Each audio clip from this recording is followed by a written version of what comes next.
মায়েরা দেখবেন সব সময় বারবার বলে থাকি যে ভক্তের চরণ ধরো। কি বাবা শোনেন নাই? আপনারা যেখানে কীর্তন শুনতে যাবেন সবার মুখে একটাই কথা, ভক্তের চরণ ধরো, চরণ ধরো, চরণ ধরো। আচ্ছা, কোনোদিন প্রশ্ন করেছেন যে এই চরণের মধ্যে কি আছে যে চরণ ধরতে হবে?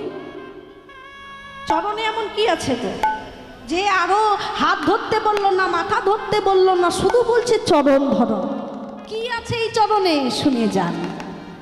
যখন একটা মায়ের গর্ভে যখন সন্তান থাকে, মন দিয়ে শুনবেন, যখন একটা মায়ের গর্ভে সন্তান থাকে 7 মাসের বেলায় ভগবান আসে সেই মায়ের গর্ভে।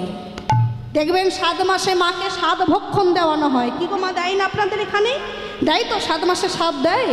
ও মা শুনুন, ওই 7 মাসের বেলায় ভগবান আসে মায়ের গর্ভে। এবার মায়ের গর্ভে ভগবান এসে দাঁড়ালো।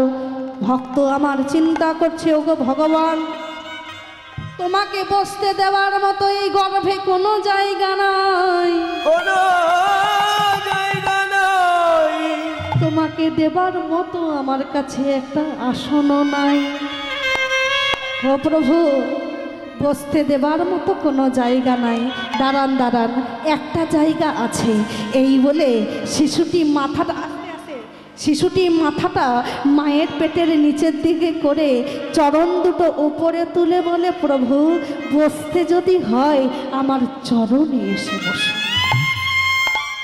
বসতে যদি হয় এই চরণ দুটি তুলে দিলাম, আমার চরণে এসে আপনি বসুন। ভগবান চিন্তা করলো, ভক্ত এত সরল, ভক্ত নিজ চরণ তুলে দিচ্ছে আমাকে বসতে দেবার জন্য। না না না না না না না, আমি যদি ওই চরণের উপরে বসি, আর যদি ভক্তের চরণে কোনো আঘাত হয়, যদি কোনো ভক্ত ব্যথা পায়, না না না। এই জন্যে ভগবান কি করলেন জানেন? ওই সুন্দর রাঙা চরণের মধ্যে পদ্ম ফুলের পাপড়ি ছড়িয়ে দিল। পদ্ম ফুলের পাপড়ি ছড়িয়ে দিল গো। আর সেই চরণের ওপর বসেই ভগবান এবার ভক্তের সঙ্গে কথোপকথন করছে। ভক্ত কথা দিচ্ছে, হে গোবিন্দ, এই মাতৃজঠর থেকে আমাকে উদ্ধার করুন তাড়াতাড়ি, আমি ধরাধামে গিয়ে তোমার নাম করব, তোমার গুণকীর্তন করব। কিন্তু যেই না সেই ভক্ত এই ধরাধামে চলে এলো বাবা, আর হরিবলা হলো। ভগবানকে কথা দিয়েছিলাম, প্রভু এই ধরাধামে গিয়ে তোমার হরি নাম করব, কৃষ্ণ নাম করব, প্রতিজ্ঞা করেছিলাম। কিন্তু যেই না মাতৃগর্ভ থেকে আমরা এই ধরাধামে চলে এলাম, সবাই মায়ার জগতে আবৃত হয়ে সবাই আমরা মা বলা শিখলাম, বাবা বলা শিখলাম, কাকা বলা শিখলাম, ভাই বলা শিখলাম, বন্ধু বলা শিখলাম, কিন্তু কেউ আমরা গোবিন্দ বলতে শিখলাম। সারাদিন আমাদের খাবার খাওয়ার সময় হয়, মোবাইল ঘাটবার সময় হয়, বই পড়বার সময় হয়, টিভিতে সিরিয়াল দেখবার সময় হয়, কিন্তু একবার যে নয়ন জলে ভাসিয়ে হা গোবিন্দ বলে ডাকো,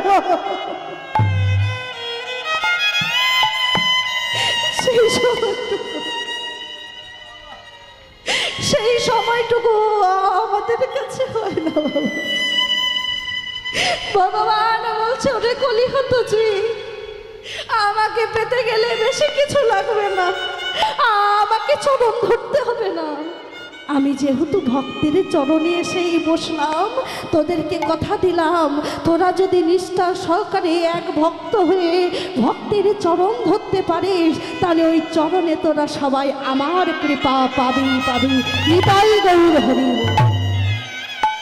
তাই ধরো ধরো ভক্তি চরণ ধরো,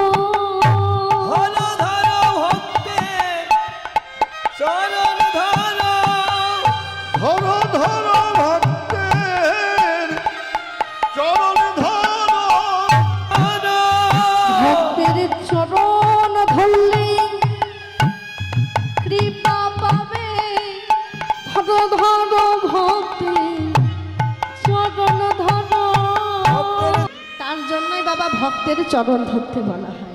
কারণ ভগবানের চরণে সেই ভগবান এসেছে বলেই সেই ভগবানের কৃপা চলে এসেছে এই ভক্তের চরণের মধ্যে, যে যে রাধে। তাই এখনকার দিনে এই চরণ ধরাটা বাবা আপনাদের বাংলাদেশের মাটিতে, আমাদের ভারতের মাটিতে অনেক গান হয় আস্তে। আমাদের ভারত থেকে আজকে আমাদের এখানে আমি এসেছি এবং আমাদের এখানে যিনি বসে আছেন, যিনি এতক্ষণ শিখল বাজাচ্ছিল, হ্যাঁ, ভারতে তার কাছ থেকে শিক্ষা অধ্যয়ন করা, তিনি হচ্ছেন তার গুরুদেব। তা আমাদের ভারতে বাবা অনেক কীর্তন হয়, অনেক গান বাজনা হয়, কিন্তু ভারতের গান বাজনা অন্য রকম। কিন্তু বাংলাদেশের গান বাজনা কীর্তন কেমন জানেন? বাংলাদেশের কীর্তন হচ্ছে ভাবের কীর্তন, ভালোবাসার কীর্তন। কারণ বাংলাদেশের ভক্তরা এই সামনে এসে বসে থাকে তার একটাই কারণ, যে কীর্তনিয়া কখন একবার নয়ন জলে কাঁদে কেঁদে কথা বলবে, আর কীর্তনিয়ার চোখে জল দেখে আমরাও নয়ন জলে বুক ভাসিয়ে কাঁদব। নিতাই গৌর প্রেমানন্দে হরি বল হরি বল। তাই শুধু কাঁদবার জন্য এই বাংলাদেশের ভক্তরা বাবা সম্মুখে এসে বসে থাকে। আর আপনারাই বলুন, কীর্তন গানটা কি কখনো সুখের গান গো? কীর্তন গান কি কখনো সুখের গান? কীর্তন গানটা হচ্ছে বিরহের। কারণ যিনি ভগবান কৃষ্ণচন্দ্র, তার যিনি প্রেমময়ী রাধা রানী, সেই রাধা রানী কি গোবিন্দকে কোনো সুখ করে পেয়েছে? হ্যাঁ, কোনো আনন্দ করে গোবিন্দকে পেয়েছে গো? কষ্ট করে দুঃখ করে গোবিন্দের চরণ পেয়েছে। আপনারা জানেন যে বৃন্দাবনে রাধা রানী ছিল কলঙ্কিনী। সখীরা একদিন রাধা রানীকে বলছে, রাধে তুই যে তোর বধূকে এত ভালোবাসিস, বলতে পারিস তোর ওই বধূর কাছ থেকে তুই কি এমন জিনিস পাস যার জন্য তোর বধূকে তুই এত ভালোবাসিস? আর শোন রাধে, তুই আজকে তোর বধূর জন্য বৃন্দাবনে কলঙ্কিনী হয়েছিস। রাধে, তোকে যখন বৃন্দাবনবাসী কলঙ্কিনী বলে, তোর কি কষ্ট হয় না? তোর কি ব্যথা লাগে না? তোর কি খারাপ লাগে না রাধে?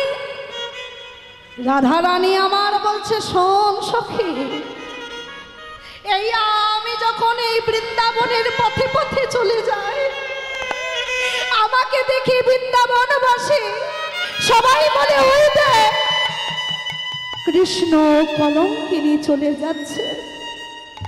জানিস সখী, এই বৃন্দাবনে যারা আমার কৃষ্ণকে দর্শন করে না, এই বৃন্দাবনে যারা কৃষ্ণ নাম বদনে উচ্চারণ করে না, সেই ভক্তরা আমাকে দেখতে পেলে আমাকে দেখে বলে কৃষ্ণ কলঙ্কিনী চলে যাচ্ছে। হ্যাঁ রে সখী, কলঙ্কিনী বলছে বলুক, তবে কলঙ্কিনীর আগে একবার কৃষ্ণর নাম তো বদনে বলছে। আর তোরা তো জানিস বধূ, যে একবার কৃষ্ণ নামে যত পাপ হরে, পাপের সাধ্য নাই সে তত পাপ করে। একবার কৃষ্ণ নাম যদি কোনো ভক্ত বদনে উচ্চারণ করে, তার সমস্ত পাপ দূরে সরে যায়। তাহলে যারা কৃষ্ণ বাদিনী, যারা কৃষ্ণ নাম ভালোবাসে না, তারা যখন আমাকে দেখতে পায় কৃষ্ণ কলঙ্কিনী বলে, আর আমাকে দেখে কৃষ্ণ নাম বলতে গিয়ে শত শত পাপ তাদের দূরে সরে যায়। গৌর হরি বল। শত শত পাপ দূরে সরে যায়। তাই মায়েরা এবং বাবারা, কৃষ্ণ নামে সমস্ত পাপ দূরীভূত হয়। তাই আমি আপনারা সবাই এসেছি পাপ দূরীভূত করবার জন্য। তা কৃপা করে আজকে গৌরাঙ্গ মহাপ্রভু ভক্তদেরকে নিয়ে খেলছেন, এই হরি নামে খেলছে, আমরাও আজকে খেলবো, আমরাও বলবো কেমন? সবাই মিলে আমরা সবাই একবার দু বাহু তুলে সেই হরি নাম করবো, সবাই কৃষ্ণ নাম করবো, সবাই দু বাহু তুলুন।